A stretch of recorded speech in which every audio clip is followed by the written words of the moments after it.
Hello friends, एक बार फिर से आप सभी का हमारे मल्टीटेक के यूट्यूब चैनल में बहुत बहुत स्वागत है। तो मैं आशुतोष चौबे आप सबके लिए एक नए टॉपिक पे वीडियो लेकर आया हूँ जिसका नाम है फ्रिज। यानी कि फ्रिज डबल डोर की जो हमारी फ्रिज होती है उसकी पीसीबी के बारे में हम आपको फुल डिटेल्स जानकारी देने वाले हैं कि हमारी जो डबल डोर एलजी की फ्रिज की पीसीबी होती है उसमें जो हमारी सप्लाई होती है वो कैसे बनती है और वो सप्लाई बन के कैसे कैसे कहाँ कहाँ जाती है और उस सप्लाई से जो हमारा कंप्रेसर चलता है उसके अंदर जो फैन चलते हैं। क्योंकि आपको पता है जब भी हमारा डबल डोर का फ्रिज होता है डबल डोर फ्रिज के अंदर हमारा फैन भी होता है और हमारा हीटर भी होता है। तो उनको सप्लाई कहाँ से मिलती है ये जानकारी, और सबसे बड़ी बात यह है कि जब भी हमारा फ्रिज और वॉशिंग मशीन और ये सब पीसीबी के बारे में हम पढ़ते हैं तो उसमें सप्लाई जो बनती है वो सप्लाई कई प्रकार की होती है। लिनियर, एसएमपीएस, बक कन्वर्टर, वो सप्लाई कौन सी है, कैसे लगी है, इस सब के बारे में हम आपको डिटेल्स जानकारी देने वाले हैं। तो आइए हम डिस्कस करते हैं कि फ्रिज का जो हमारा एलजी का जो पीसीबी है, आज हम एलजी फ्रिज के बारे में डिस्कस करने वाले हैं कि एलजी का जो डबल डोर का फ्रिज है उसके बारे में कि उसमें सप्लाई हमारी कैसे बन रही है, कैसे जा रही है, ये सारी चीज़ें डिस्कस करने वाले हैं। तो आइए देखते हैं। तो फ्रेंड्स देख सकते हैं हमारा जो ये पूरा फ्रिज का पीसीबी है, हमारा जो डबल डोर फ्रिज है एलजी कंपनी का, उसकी फ्रिज का ये पीसीबी है। तो सबसे पहले मैं आपको बताना चाहूँगा कि ये जो हमारी फ्रिज की पीसीबी है ये हमारा कॉम्बो बोर्ड है। कॉम्बो बोर्ड, सबसे पहले आपको ये बता दूँ कि कॉम्बो बोर्ड क्या होता है। कॉम्बो बोर्ड हम किसको कहते हैं, तो कॉम्बो बोर्ड उसको कहते हैं जहाँ पे दो एमसीयू होता है, यानी कि दो सप्लाइयाँ, एक सप्लाई तो एक ही बनती है लेकिन दो चीज़ों के लिए बनता है। यानी कि आपने देखा होगा कि पहले जो हमारा फ्रिज आता था वो नॉन इन्वर्टर आता था, लेकिन आज के डेट में जो फ्रिज आ रहा है वो हमारा इन्वर्टर आ रहा है। तो इन्वर्टर को चलाने के लिए हमारा एक इन्वर्टर सिस्टम होता है, सेटअप बनाया जाता है जो कि आईपीएम चलाता है, और आईपीएम को चलाने के लिए हमारा एक जो पावर सप्लाई होता है, तो ये सारी चीज़ें होती हैं। फिर हमारा एक लॉजिक, यानी कि जिसके अंदर हमारा फैन मोटर होता है, वो हमारा थर्मिस्टर होता है, हमारा हीटर होता है, उसको चलाने के लिए भी एक सप्लाई बनती है। तो वो अगर दोनों चीज़ें हमारी एक ही बोर्ड में अगर आ जाती है तो उस चीज़ को हम कहते हैं कॉम्बो बोर्ड। तो यहाँ पे आप देखेंगे कि ये हमारा एलजी का जो पीसीबी है ये डबल डोर का, ये हमारा कॉम्बो बोर्ड के रूप में है। और कॉम्बो बोर्ड में सप्लाई जो दी गई है वो यहाँ पे एक ही सप्लाई दी गई है, और वो सप्लाई है आपका एसएमपीएस। जी हाँ, एसएमपीएस का सप्लाई है। तो एसएमपीएस सप्लाई कैसे बनती है, सबसे पहले हम यहाँ पे देखेंगे कि इनपुट से स्टार्ट करेंगे कि इसमें देखेंगे कि यहाँ पे आपका ये दो टर्मिनल यहाँ पे दिख रहा है। यहाँ पे इस दो टर्मिनल पे ये लाइन और न्यूट्रल का है। यहाँ से जब भी आपकी सप्लाई पावर इन होती है तो ये सप्लाई इन होकर के यहाँ पे देखेंगे एक नॉन पोलराइज का कैपेसिटर लगा हुआ है और यहाँ पे एमओवी लगा हुआ है। तो ये एमओवी और ऐसे लग करके एमओवी हमारा, यहाँ पे एमओवी हमारा पैरेलल में लगता है, लेकिन सीरीज ये जो नॉन पोलराइज कैपेसिटर ये भी पैरेलल में लगता है। तो यहाँ से सप्लाई आपकी जब यहाँ से जाती है तो ये सारा फिल्टर करने के लिए, फ्यूज जो है हमारा प्रोटेक्शन करने के लिए लगा होता है, और जो ये एमओवी लगा होता है ये भी हमारा प्रोटेक्शन करने के लिए लगा होता है। यहाँ पे जो हमारा ये नॉन पोलराइज कैपेसिटर लगा हुआ है, ये हमारा चूंकि नॉन स्पाइक्स जो भी हमारा बनते हैं, जो अनवांटेड सिग्नल्स आ जाता है हमारा पीसीबी में, तो इस चीज़ को ये फिल्टर करने का या बाईपास करने का कार्य करता है। यहाँ से सप्लाई हमारी यहाँ से पास होकर के, यहाँ से जब लाइन फिल्टर कॉइल से पास होकर के सप्लाई सीधा यहाँ से फिल्टर होती हुई, यहाँ पे आप देखेंगे कि दो कैपेसिटर और सीरीज में लगा हुआ है एनपीसी। यहाँ से ये बीच का टर्मिनल निकाल करके और ये अर्थिंग का ले लिया जाता है, ये अर्थिंग के लिए चला जाता है। यहाँ से आप देखेंगे कि यहाँ से ये सप्लाई फिल्टर होकर के यहाँ पे एक कनेक्टर आपको दिखेगा। ये कनेक्टर आपका ओएलपी क्या होता है, यानी ओवरलोड प्रोटेक्शन। जो आपका ओएलपी लगा होता है कंप्रेसर के ऊपर, उसी ओएलपी का कनेक्टर ये लगा हुआ है, इसमें ओएलपी लग जाता है और ये ओएलपी आपका सीरीज में लगता है। यहाँ से सप्लाई आप देखेंगे, यहाँ से सप्लाई निकल करके यहाँ पे आती है और यहाँ से एक सप्लाई निकल करके डायरेक्ट यहाँ से आती है। यानी कि यहाँ पे ये लाइन न्यूट्रल आता है और ये हमारा होता है ब्रिज डायोड, यानी हम इसको BR के भी नाम से जान सकते हैं। तो ये ब्रिज डायोड हमारा होता है जो एसी को डीसी में करने का कार्य करता है। यहाँ पे आप देखेंगे जब एसी से डीसी हमारा तब्दील होता है तो यहाँ पे ये मेन फिल्टर कैपेसिटर लगे हैं दो, जो सीरीज में लगे होते हैं, सीरीज और पैरेलल में। यानी कि पैरेलल और सीरीज में लगने का मतलब ये हो गया कि इस ब्रिज डायोड से निकला हुआ पॉजिटिव सिरा और इसका एक निगेटिव सिरा, वो पॉजिटिव और निगेटिव आपस में मर्ज किया जाता है और दूसरे का निगेटिव आगे चला जाता है। तो यहाँ पे आप देखेंगे कि यहाँ से जो पॉजिटिव पॉजिटिव देखिए, कैपेसिटर लगाने का मतलब ये होता है कि जो हमारा डीसी बनता है उसको फिल्टर किया जाता है, यानी डीसी को प्योर डीसी बनाने के लिए हमारा ये कैपेसिटर लगता है। और यहीं से सप्लाई आपके, आप देखेंगे यहाँ पे ये ट्रांसफार्मर लगा हुआ है, ये वाला ट्रांसफार्मर जिसको हम एसएम ट्रांसफार्मर कहते हैं। यहाँ पे ये जो हमारा ट्रांसफार्मर लगा है इसे हम एसएम ट्रांसफार्मर कहते हैं, या फिर चोपर भी कहते हैं इसे। तो ये सप्लाई यहाँ से जो पॉजिटिव निकलती है वो इस ट्रांसफार्मर पे जाती है। वो कहाँ से जाती है, तो इस कॉइल के माध्यम से जाती है। इस कॉइल के माध्यम से ये सप्लाई इस ट्रांसफार्मर पे पहुँचती है। जब इस ट्रांसफार्मर पे पहुँचती है तो इसका जो प्राइमरी वाइंडिंग होता है, यानी कि एसएम ट्रांसफार्मर में आपने देखा होगा, या फिर मैंने भी अवसर पे इस पे जो वीडियो बनाया उसमें भी देखा होगा आपने, कि इस ट्रांसफार्मर पे जो आपकी प्राइमरी कॉइल होती है, प्राइमरी कॉइल का जो पहला टर्मिनल होता है वो तो इससे जुड़ा होता है पॉजिटिव चेन, लेकिन जो सेकेंडरी इसका जो प्राइमरी का सेकंड सिरा यानी कि सेकंड टर्मिनल जो होता है वो निकल करके यहाँ पे एक आईसी लगी होती है, ये आईसी लगी है।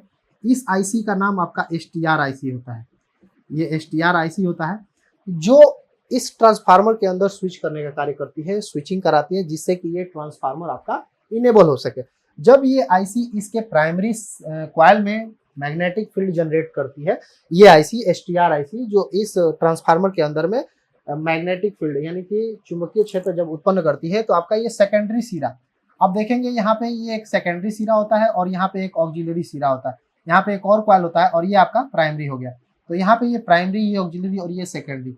यहाँ पे जैसा कि मैंने आपको बताया, ये जो बोर्ड हमारा है ये कॉम्बो बोर्ड है, और इस कॉम्बो बोर्ड के अंदर यहाँ पे दो सप्लाई बन रही है। यहाँ पे देखेंगे ये सेकेंडरी हो रही है और यहाँ पे ये ऑक्सिलरी हो रही है। तो ये ऑक्सिलरी से जो सप्लाई बनती है, यहाँ पे अब देखिए, अब ये सप्लाई दो भागों में बट गई है। यहाँ पे ये देखेंगे, यहाँ से जो ट्रैक है हमारा दो भागों में बट गया है, क्योंकि ये आपका ऑक्सिलरी है, यहाँ पे ये आपका लॉजिक बोर्ड है, और ये हमारा इन्वर्टर बोर्ड है। अब हम इसे इन्वर्टर क्यों कह रहे हैं, सबसे पहले हम इस पर भी डिस्कस करेंगे।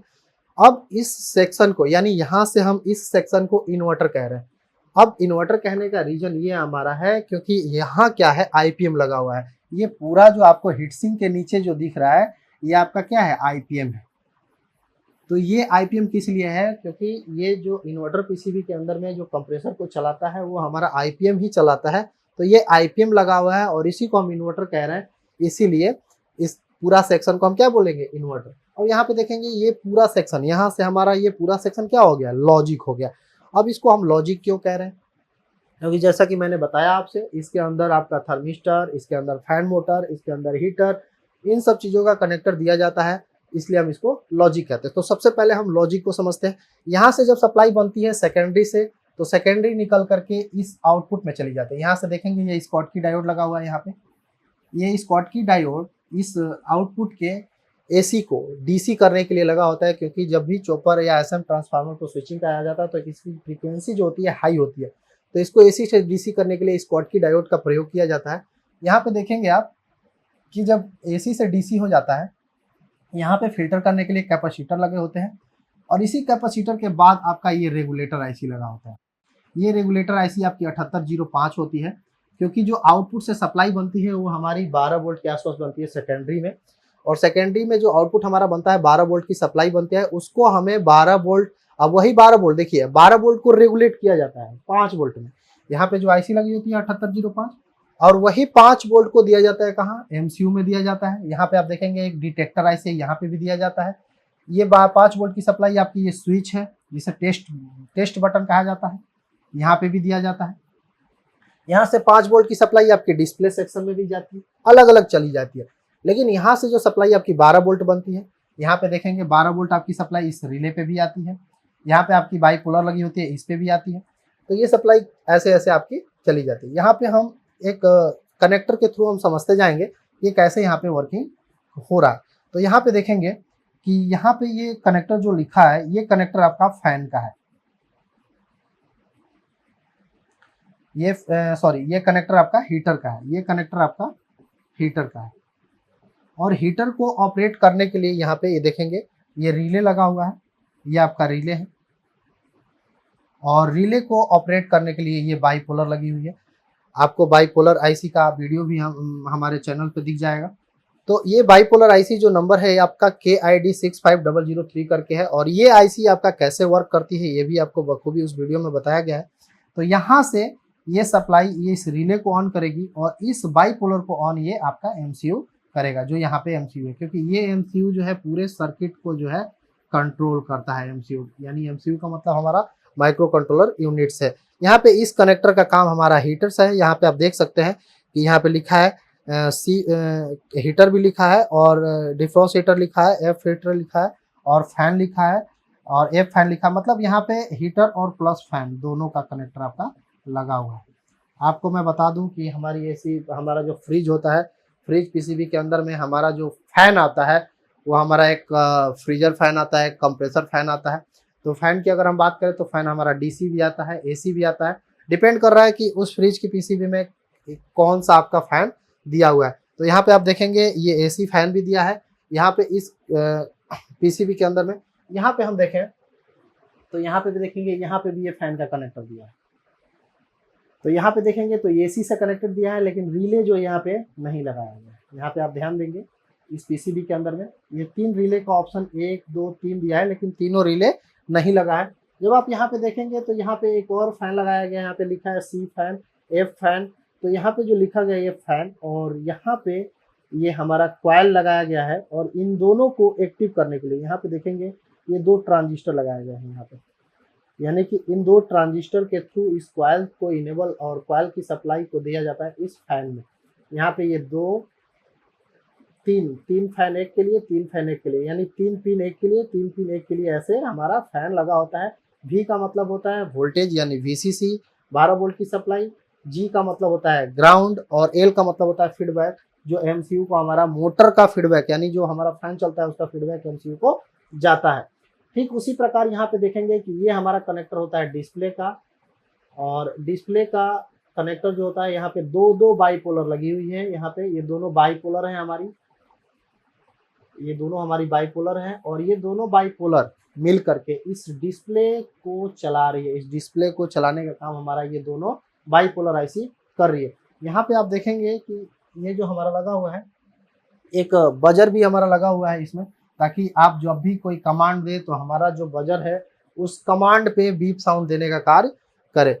उसके बाद अगर हम बात करें कनेक्टर की, तो हमने ये कनेक्टर सारा समझ लिया है। एक और कनेक्टर हमारा बचता है यहाँ पे, ये देखेंगे ये सारा कनेक्टर हमारा, ये हमारा जो कनेक्टर है ये सेंसर का है, यानी कि जो थर्मिस्टर लगता है। तो फ्रिज में अगर हम थर्मिस्टर की बात करें तो हमारा जो थर्मिस्टर लगता है यहाँ पे आप देखेंगे लिखा रहेगा F, R और D, यानी कि एक होता है हमारा फ्रीजर, एक होता है रेफ्रिजरेंट, और एक होता है डिफ्रॉस्ट।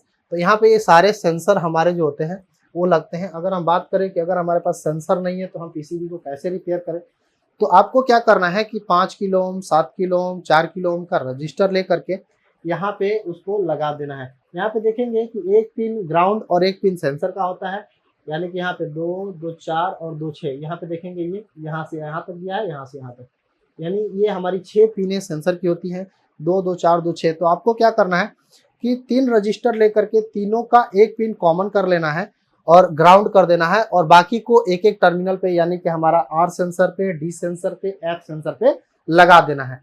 और लगाने के बाद आप पीसीबी को चेक कर सकते हैं। उसके बाद अगर हम बात करें तो ये हमारा लॉजिक कंप्लीट हुआ। हम आते हैं हमारे इन्वर्टर पे। तो जैसा कि मैं बताया आपको कि कॉम्बो बोर्ड के अंदर में हमारा जो सप्लाई है, एसएमपीएस सप्लाई है, जो दोनों को चला रहा है। तो यहाँ पे सेकेंडरी जो चला रही है वो लॉजिक को चला रही है, लेकिन अभी हम आ गए ऑक्सिलरी पे। यहाँ पे आपकी ऑक्सिलरी कॉइल में बताया था आपको, यहाँ पे ये ऑक्सिलरी कॉइल है, तो ये आपको चला रही है इन्वर्टर को। ये हमारा इन्वर्टर है, क्योंकि हमारा आईपीएम लगा हुआ है इसलिए हम इसको पहचान ले रहे हैं कि हमारा इन्वर्टर सेक्शन है। तो यहाँ पे आपको मैं बताना चाहूंगा कि इस सेक्शन के अंदर भी आपका रेगुलेटर होता है, और यहाँ पे ये स्कॉटकी डायोड होता है। यहाँ पे ये आपको दिखेगा कि यहाँ से जब सप्लाई ऐसे जाएगी तो यहाँ पे ये स्कॉटकी डायोड होंगे, और ये स्कॉटकी डायोड के द्वारा हमारा यहाँ पे फिल्टर हो रहा है कैपेसिटर से, और कैपेसिटर से फिल्टर होने के बाद यहाँ पे फिर 7805 का ये रेगुलेटर लगा हुआ है यहाँ पे। तो देखिए रेगुलेट जो हो रहा है वो दोनों तरफ हो रहा है, यहाँ भी हो रहा है, यहाँ भी हो रहा है, लेकिन फर्क बस इतना है कि जो हमारा सेकेंडरी आउटपुट में जो रेगुलेट हो रहा था वो 7805 यानी 12 वोल्ट की सप्लाई से हो रहा था, और जो ऑक्सिलरी में होता है यानी हमारी जो इन्वर्टर सेक्शन में होता है वो हमारा 15 वोल्ट की सप्लाई से रेगुलेट होता है 7805 से, यानी सप्लाई जो बनती है यहाँ पे प्लस 15 वोल्ट बनती है, और यहाँ पे जो सप्लाई बन रही थी वो हमारी प्लस 12 वोल्ट बन रही थी। तो बस ये फर्क है हमारा ऑक्सिलरी और सेकेंडरी में। अब यहाँ पे हम बात कर रहे हैं कि जो सप्लाई 15 वोल्ट बनती है, यहाँ से 7805 होकर के ये 5 वोल्ट हमारे इस एमसीयू में आ जाती है, और यहीं से जो 15 वोल्ट है वो 15 वोल्ट हमारा इस कंपरेटर आईसी पे, ये कंपरेटर आईसी होता है, ये किस लिए लगा है इसके बारे में भी डिस्कस करेंगे। उसके बाद से ये 15 वोल्ट की सप्लाई हमारा आईपीएम पे भी आता है, क्योंकि आईपीएम को चलने के लिए जो हमारा वीसीसी सप्लाई चाहिए वो हमारा 15 वोल्ट चाहिए, उसके बाद की जो सिग्नल चाहिए वो भी चाहिए, तो उसके लिए हमारा ये एमसीयू लगा होता है। तो यहाँ पे क्या होता है कि जब इसको 6 सिग्नल्स मिलने लगते हैं, या जो आईपीएम करता है, यहाँ से उसके लिए आपको 3 टर्मिनल निकला होता है, यहाँ से आप देख सकते हैं एक टर्मिनल इसको, यानी कि ये हमारा टर्मिनल है कंप्रेसर का, ये हमारा टर्मिनल जो है कंप्रेसर का है। यूवीडब्ल्यू का आपको टर्मिनल यहाँ पे देखने को मिल जाएगा, ये हमारा यूवीडब्ल्यू का है, जो कंप्रेसर उसको कंप्रेसर को चलाने के लिए हमारा आईपीएम सप्लाई देता है। लेकिन अब बात करें कि ये भी वर्क तब करता है जब आपका लॉजिक, यानी कि जो ये है, क्योंकि देखेंगे आप एमसीयू यहाँ भी है और एमसीयू यहाँ भी है, दो एमसीयू लगे हुए हैं, एक आपका इन्वर्टर में लगा हुआ है और एक आपका लॉजिक में लगा हुआ है। यानी कि अब दोनों एमसीयू के बीच आप आपस में जब बातचीत होगा, यानी कि वार्तालाप होगी, तब वो हमारा आईपीएम जो है कंप्रेसर जो है चलेगा और आईपीएम काम करेगा। तो इनके लिए आपका एक सेक्शन दिया होता है आपका कम्युनिकेशन का। तो यहाँ पे आप देखेंगे 2 ऑप्टो कपलर लगे होंगे, यहाँ पे 1 और 2, ये थोड़ा सा स्कॉटकी डायोड के नीचे आ गया है। यहाँ पे ये देखेंगे 2 ऑप्टो कपलर हमारा लगा हुआ है, एक उल्टा और एक सीधा। तो ये दोनों ऑप्टो कपलर आपका कम्युनिकेशन का काम करते हैं, यानी कि लॉजिक जो है हमारे इन्वर्टर को सिग्नल्स देता है और यहाँ से इन्वर्टर जो है लॉजिक को देता है। तो ये कम्युनिकेशन जब तक हमारा ओके नहीं रहेगा तब तक हमारा आईपीएम जो है वर्क नहीं करेगा। तो इस आईपीएम को वर्क कराने के लिए हमारा कम्युनिकेशन भी ओके होना चाहिए। तो जहाँ तक मुझे लग रहा है कि मैंने इस पीसीबी के बारे में फुल डिटेल्स आपको मैंने दे दिया है, और इसमें किसी भी प्रकार का कोई कमी नहीं छोड़ा है, क्योंकि सारा कनेक्टर, क्योंकि सबसे जो बड़ी प्रॉब्लम्स आती है टेक्निकल को या फिर कोई भी इंस्ट्रूमेंट होता है उसको रिपेयरिंग करने में, इसमें बहुत ज़्यादा कनेक्टर दिए जाते हैं। तो कनेक्टर को हम एक्चुअली समझ नहीं पाते हैं और कनेक्टर से ही हम वो हो जाते हैं कि अब हमसे ये रिपेयर नहीं होगा, क्योंकि कौन सा कनेक्शन कहाँ पे देना है, क्या सप्लाई देना है, तो इसमें हम ज़्यादा भ्रमित हो जाते हैं। तो आपको मैं बता दूं कि कनेक्टर पे आपको नहीं जाना है। जो फ्रिज की पीसीबी होती है, आपको बस मेन पावर सप्लाई का ध्यान रखना है और सेंसर का ध्यान रखना है। अगर आप उस चीज़ की सप्लाई का अगर कनेक्टर खोज पा रहे हैं तो खोज लीजिए, पीसीबी आपकी डन और रिपेयर हो जाएगी और आप आसानी से उसमें सप्लाई को चेक कर सकते हैं। ये हमारा वीडियो केवल थ्योरी का था, इस पे हम आपको प्रैक्टिकल का भी वीडियो लाएंगे, जहाँ पे हम एक एक आपको सप्लाई चेक करके बताएंगे।